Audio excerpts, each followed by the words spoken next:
lidar com a procrastinação, palavra da moda, né? Que é o hábito de deixar tudo para depois. Como lidar com essa preguiça, com esse excesso de cansaço que parece que Ai, meu Deus, eu tenho que fazer tanto esforço, eu tenho que dar conta de tanta coisa e por isso às vezes eu não tenho vontade, eu quero ficar no sofá, eu não quero fazer nada. Eu boto o celular no soneca de manhã pra despertar porque eu não aguento essa vida, eu não aguento tanto esforço. E aí começa a criar um hábito de sempre deixar as coisas para depois, a ponto de as situações da vida, as coisas que acontecem ao seu redor, elas vão chegando num determinado momento em que tá insustentável. Aí quando a dor tá insustentável, você toma uma atitude, mas você deixa muitas vezes chegar num ponto em que tá impossível, aí resolve. E aí eu vejo que as pessoas chegam no consultório com essa dor. Kátia, eu não quero chegar ao ponto de ter que sofrer tanto para resolver uma questão. Eu quero ter mais atitude, eu quero ter mais coragem, eu quero conseguir fazer as coisas, eu quero enxergar os problemas e já encontrar maneiras de resolver esses problemas. E eu quero falar mais sobre isso hoje. Inclusive, recentemente eu atendi um caso de uma pessoa que tá passando exatamente por isso e eu quero compartilhar com você essa experiência. Com certeza vai te ajudar para que você ressignifique essa necessidade de muitas vezes esperar demais, porque parece que é um outro oposto das pessoas que estão sempre agindo, fazendo. É a pessoa que às vezes trava muito, não consegue andar, não consegue fazer. É um outro oposto diferente, né? Porque a gente sabe que na lei das polaridades a gente tem os dois opostos. E aqui eu quero falar dessas pessoas que às vezes têm muita dificuldade de tomar atitudes no momento que elas poderiam tomar e que evitariam muitos problemas lá na frente.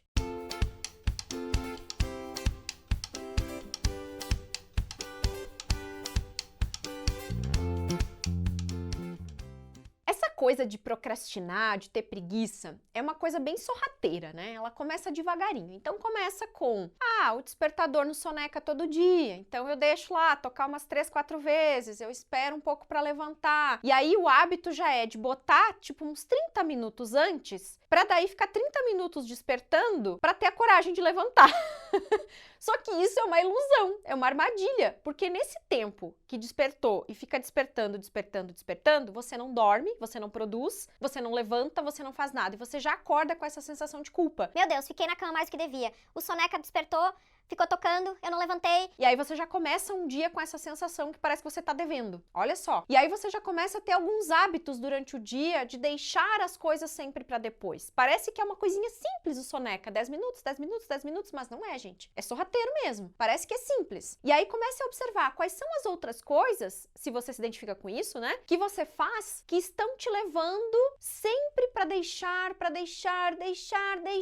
Aí quando a situação tá terrível, tá insustentável, tá bom, agora eu vou resolver isso. Não estou dizendo que às vezes você tem que ter pressa para resolver as coisas, mas você tem que ter esse equilíbrio entre qual o momento ideal para eu olhar para isso, resolver isso, para não deixar ficar pior. E falando nisso, eu lembro de um cliente que chegou uma vez no consultório com essa dor, né? Kátia, eu quero acordar cedo, eu quero ter mais produtividade, eu quero poder fazer as coisas, mas eu tenho tanta preguiça, eu tenho tanta falta de vontade, que é até vergonhoso vir fazer terapia pra isso, porque parece que é uma coisa assim que eu não devia estar fazendo terapia, eu tinha que tomar vergonha na cara, né? A própria pessoa veio com esse discurso, né? Com essa fala pedindo ajuda. E claro, eu acolhi aquilo, falei, não, vamos olhar pra isso, vamos entender profundamente onde está o foco disso. E olha que interessante a história dele. Ele assumiu a empresa da família, o pai faleceu já fazia uns anos, e deu pra ver nitidamente algumas questões. A primeira delas é assumir um lugar que era muito grande para ele, porque ele literalmente quis assumir o lugar do pai na vida da mãe, na vida dos irmãos e na empresa. Quando você está num lugar que você não sustenta este lugar, porque ele é muito grande para você, porque você tomou responsabilidades que não eram suas, você não está entregue e não está olhando a sua vida por inteiro. Com isso, você não olha para o seu propósito, você não olha para dentro de si, não reconhece os seus limites. E aí tudo tem que ser muito esforçado para você conseguir qualquer coisa. Por isso, vem essa procrastinação, vem essa preguiça, vem essa sensação que parece que você está desleixando, mas na verdade não é um desleixo por acaso. Claro, cada história é uma história, cada situação é diferente, é única. Para cada questão a gente precisa ter um olhar profundo, desde a sua história de vida, desde a sua relação lá com papai e mamãe, até todo o seu processo de vida nos momentos atuais. Mas em geral o que eu vejo é que essa dificuldade de fazer, de ter atitude, né? Esse hábito de deixar sempre para depois, esconde uma necessidade de você ocupar o seu lugar. E aí o que eu vejo em outros atendimentos também é que quando a pessoa se coloca no lugar dela, diante do papai, da mamãe, da vida, porque você não é maior que os seus pais, você não tem que tomar conta do destino deles, você não tem que resolver os problemas deles. Você tem que ter o respeito e a atitude de acolher as suas questões, cuidar de si, para então, do seu lugar de pequeno, no sentido de olhar para a grandeza da vida que veio dos seus pais. Porque quando eu falo sobre olhar para você do seu lugar de pequeno, não é sendo criança, tá? Não confunda. Porque aí, se você entrar nesse lugar de criança, você entra no lugar do amor infantil, do amor cego, onde você acha que você sempre tem algo para receber de seus pais. Mas não vai você ter a atitude de tomar a vida que vem deles. Então, muito cuidado com isso. Quando eu falo do seu lugar de pequeno, é eu entender que tem coisas que eu não tenho a capacidade de mudar na vida dos meus pais. Eu não tenho a capacidade de curar meus pais de uma doença. Eu não tenho como mudar o destino deles, evitar um acidente, evitar uma situação que foge do meu controle. A gente precisa se colocar nesse lugar de impotente diante de situações que afrontam a vida de nossos pais. Porque tudo que eles atraíram para a própria vida tem um propósito para o aprendizado deles. E nós precisamos respeitar isso. Falei num vídeo essa semana ainda. Quando você quer ajudar, se envolver, você tira o direito do outro de viver a vida. Porque o outro precisa passar pela dor. Ele precisa viver aquilo. Quando você quer arrancar a dor do outro, você está tirando o direito dele de viver, de passar pelas dificuldades que são importantes, fazem parte da vida. E eu vejo que as pessoas que procrastinam, que adiam as coisas, que não conseguem resolver, elas se colocam nesse lugar. E talvez você esteja pensando, Não, eu não me coloco nesse lugar. mas eu vejo que todo filho carrega alguma ou algumas dores de seus pais para sua própria vida e pagam o preço em algum setor que não vai bem. E aí, quando há esse reencontro, onde você olha para papai e mamãe e você entende que seus pais te deram o que puderam, fizeram o que podiam na condição que tinham, e você se coloca nesse lugar de pequeno no sentido de se sentir impotente diante do que eles precisam fazer por si mesmos, e aí do seu lugar você se nutre da força de vida que vem deles, nesse momento você começa de verdade a estar nesse lugar, acolher esse lugar, e aí você tem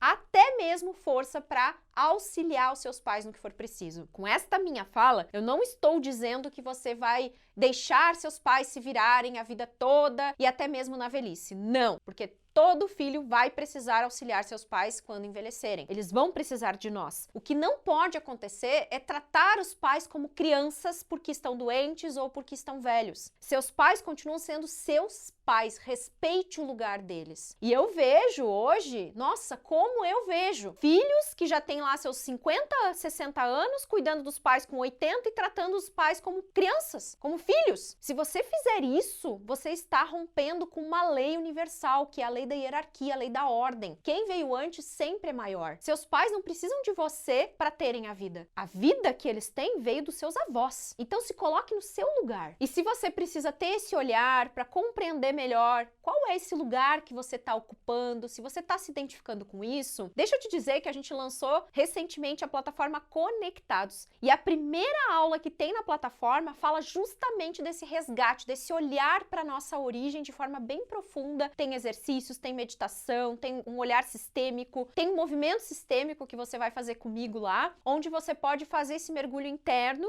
e todos os dias ter esse exercício interior de se colocar no seu lugar. Se você quer saber mais sobre a plataforma Conectados, como funciona, o que é, acessa o link aqui. Mas é uma plataforma onde nós vamos te ajudar terapeuticamente, onde eu vou te auxiliar nesse processo para você se reencontrar com você mesmo, para você compreender qual é o seu propósito, para você tomar mesmo as rédeas da sua vida e você começar a ter coragem de olhar para aquilo que é essencial, podendo melhorar a si próprio, melhorar a sua vida, transformar a sua realidade e conseguir fazer as pazes com o seu velho eu, para que você possa olhar para o seu futuro, para o seu novo eu, com esse olhar de confiança, de certeza, de propósito mesmo, né? De estar engajado, reconectando com o seu propósito. Porque eu sempre digo que o propósito está dentro de nós. O que nós precisamos é revelar ele. Você não tem que encontrar o propósito está dentro de você. E lá nós vamos fazer esse processo. Então, toda semana vai ter uma aula nova, com um guia semanal, com exercícios, com práticas, para você fazer essa retomada. Então, é uma plataforma para todo mundo que quer fazer esse reencontro consigo mesmo. Ela não é exclusiva só para terapeutas, tá? Ela é para todo mundo que gosta do desenvolvimento pessoal, que ama esse mundo, que quer ser uma pessoa melhor. E para terapeutas que gostam da ideia, você pode participar até para ter mais conteúdo para os seus atendimentos. Então serve para todo mundo a nossa plataforma Conectados, tá certo? E então eu quero que você reflita agora. O que é que mais te enfraquece? O que é que tira a sua força? Porque o hábito de deixar para depois tem a ver com aquilo que tira a nossa força. E aí, se você não tem clareza disso, você tem que vir com a gente pro Conectados ou mesmo marcar um atendimento para que você possa olhar para isso mais de perto. Só que às vezes, olha que interessante, quem tem o hábito de deixar tudo para depois, sabe que tem que resolver essa questão, mas ele sempre deixa para resolver quando a coisa tá insustentável, quando tá difícil de olhar para isso, quando a vida tá um caos, aí ele para tudo para buscar uma terapia, buscar uma ajuda. Então já comece a dar um primeiro passo e a fazer diferente. Faça algo por você. Não fica esperando. Ah, amanhã eu vou ver o Conectados da Kátia. Amanhã eu vou resolver aquilo. Amanhã eu vou pensar se eu vou fazer uma terapia. Não, gente. O que você pode fazer agora, nesse exato momento, para começar a ressignificar isso e para começar a tomar o seu lugar na vida? Se você ficar adiando as coisas, é porque você sempre tá olhando pro outro, pro outro, pro outro e você não tá olhando para si. Simples assim. Então, comece a cuidar de você. Comece a olhar para dentro. Faça esse mergulho interior. Inclusive, acolhendo essa questão e entendendo que você tem que trabalhar isso. Você tem que resolver isso internamente. Porque se você tenta ser uma pessoa de atitude sem buscar esse caminho do olhar interior, você não vai conseguir. Você vai forçar a barra. E aí vai ser mais difícil ainda, vai ser mais pesado ainda. Porque você nem mesmo sabe o que está acontecendo dentro de você para você ter esse hábito da procrastinação e da preguiça. E aí eu lembro que com aquela primeira situação que eu comentei antes, né, do meu cliente, foi essa retomada que nós fizemos. De ele começar a olhar para o que ele queria fazer. Porque ele viveu a vida toda sendo tudo para a família, por causa da perda do pai. Então ele virou meio que marido da mãe, e aí tava falindo com o casamento, porque o casamento não tava dando certo em função de ele viver a vida em função da família, tentando ocupar o lugar do pai. Só que é um desrespeito à origem, porque esse pai, embora não estivesse mais lá fisicamente, ele fez parte daquela família. Então ele tinha que acolher o lugar que era dele. Assumir, sim, a empresa, as responsabilidades que eram possíveis, que ele precisava assumir, mas do lugar dele, do lugar de filho. E não querer ser o pai de todo mundo, resolver tudo para todo mundo. Ali eu vi que era uma questão que a gente precisava olhar profundamente para que ele pudesse resgatar essa confiança que ele precisava para sair dessa bolha, né? Da preguiça, do não conseguir, do não ter vontade de fazer as coisas. E aí ele foi mudando, foi ressignificando o casamento, foi retomando a vida com a esposa, que os dois estavam assim, ó, em pé de guerra, não podiam se olhar. E simplesmente o casamento foi se renovando, eles foram se dando bem de novo. Por quê? Porque ele parou tudo e começou a olhar para a própria vida. Ele começou a viver a vida dele, ele parou de viver a vida pela família. E isso é algo muito comum de acontecer, muito mais do que você imagina. Inclusive deve estar acontecendo com você agora isso. Aconteceu comigo por muito tempo e eu vejo muitas pessoas nisso, nesse processo. E aí algo na vida não vai bem ou às vezes tudo fica nublado, né? Tudo fica difícil, tudo fica complicado porque a pessoa não tá fazendo esse mergulho interior e não tá verdadeiramente envolvido, vivendo a própria vida, sentindo a própria vida, sendo quem nasceu pra ser, como diz meu amigo Bruno Gimenez. Beleza, gente? Então dá uma olhadinha aqui no Conectados, veja se essa é uma oportunidade pra você. E olha só, a gente tá numa condição especial de lançamento que não vai durar muito tempo. E logo eu vou subir esse valor porque ele tá menos do que uma assinatura do Netflix, se você fizer o plano anual. Então vale muito a pena para o conteúdo que eu vou entregar para você lá dentro. É algo totalmente diferente do que você vai ver nas redes sociais, porque vai ser um conteúdo mais aprofundado, onde a gente vai fazer um trabalho muito terapêutico mesmo, para ajudar a ressignificar, mudar internamente e então levar essa consciência para a vida, tá bom? Beijo no coração, se gostou, compartilha e eu te vejo nos próximos vídeos ou no Conectados. Até mais!